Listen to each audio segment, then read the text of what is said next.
శాంతి. సూరజ్భాయిజీ చెప్పిన ఆస్కా పురుషార్థ్ సంపూర్ణ పవిత్రంగా అయ్యే సుఖము పరమ సుఖము.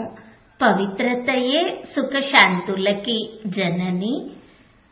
ఎక్కడైతే పవిత్రత ఉంటుందో అక్కడ సుఖము, శాంతి, ఆనందము, ప్రేమ, సంతోషము అన్నీ దాని వెనుకే వచ్చేస్తాయి.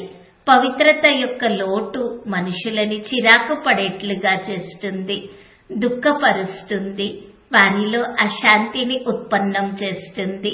అశాంతికి కారణం ఏదైనా అవ్వవచ్చు, దుఃఖానికి కారణం ఏదైనా అవ్వవచ్చు. మూల కారణము మాత్రము అపవిత్రతయే, అనగా పవిత్రతా శక్తి యొక్క లోటు. మన పవిత్రత ప్రపంచానికి కూడా వరదానము. మన పవిత్రత ప్రకృతి కోసము శక్తి, పౌష్టికాహారము. మనము ఎంత పవిత్రంగా అవుతామో అంతగా ఈశ్వరీయ కార్యంలో సహయోగము లభిస్తుంది. మనము కామ వాసనను సంపూర్ణంగా సమాప్తం చేయాలి. కామం యొక్క సూక్ష్మ కోరికలు మిగిలి ఉన్న వాటిని కూడా సమాప్తం చేయాలి. ఒక సంకల్పం చేద్దాము, ఇక ఇది నా సబ్జెక్టే కాదు, నేను దీనిని త్యాగం చేశాను అని. నా స్వభావమే సంపూర్ణ పవిత్రత. అంతేకాని నేను 5 సంవత్సరాలు పవిత్రంగా ఉంటాను, లేక 10 సంవత్సరాలు పవిత్రంగా ఉంటాను, అప్పటికి వినాశనం అయిపోతుంది కదా, ఏదో ఒక విధంగా ఉందాములే, బాబా ఆజ్ఞ ఇస్తున్నారు కదా ఉందాములే అని కాదు. మనకి స్వాభావిక స్థితి ఇదే. మనము ఉన్నదే పవిత్ర ఆత్మలము. ఆలోచించండి, మనము పరంధామములో ఎలా ఉండేవారము, దైవ యుగములో ఉన్నప్పుడు ఎలా ఉండేవారము. పవిత్రతయే చాలా గొప్ప విషయము.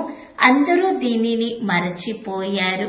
మనోవైజ్ఞానికులైతే ఎంతో పొరపాటుగా చెప్పారు, కామవాసన స్వాభావికము అని.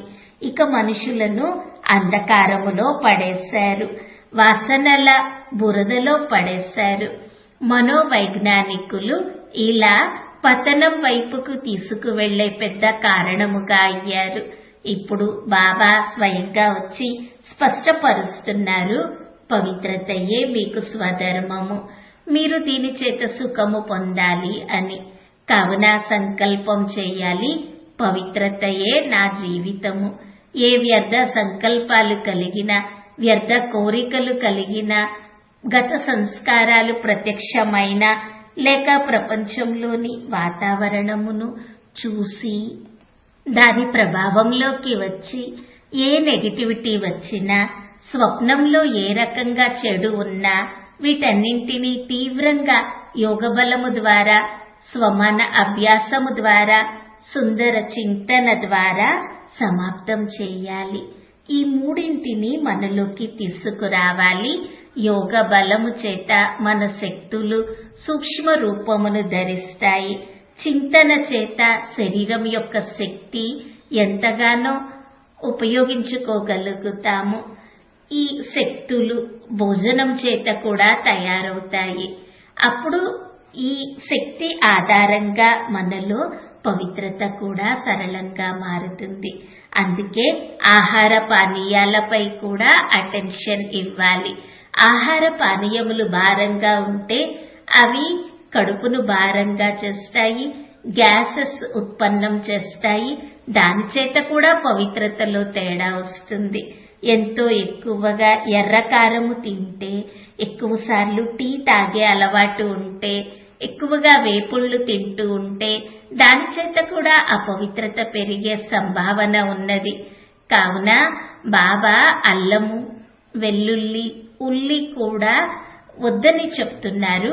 ఎందుకనగా ఇవి కామవాసనను ఉత్తేజపరిచే వస్తువులు. ఏ రకంగానైనా మనలో పవిత్రత బలమును పెంపొందించుకోవాలి. ఎంతగా పవిత్రత వృద్ధి చెందుతుందో అంతగా యోగము సరళమవుతున్న అనుభవము కలుగుతుంది. ఈ రోజంతా చక్కగా అభ్యాసం చేద్దాము. నేను పవిత్రత యొక్క దేవతను, దేవిని.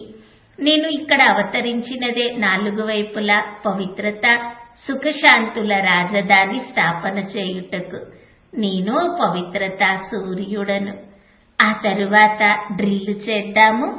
పరంధామంలో బాబా వద్దకి చేరుకోవాలి. కొంతసేపు అక్కడ కూర్చోవాలి.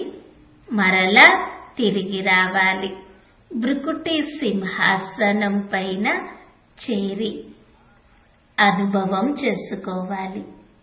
మరలా తిరిగి పరంధామానికి వెళ్లి నిరాకారుని వద్ద, సర్వశక్తివంతుని వద్ద శక్తి నింపుకోవాలి.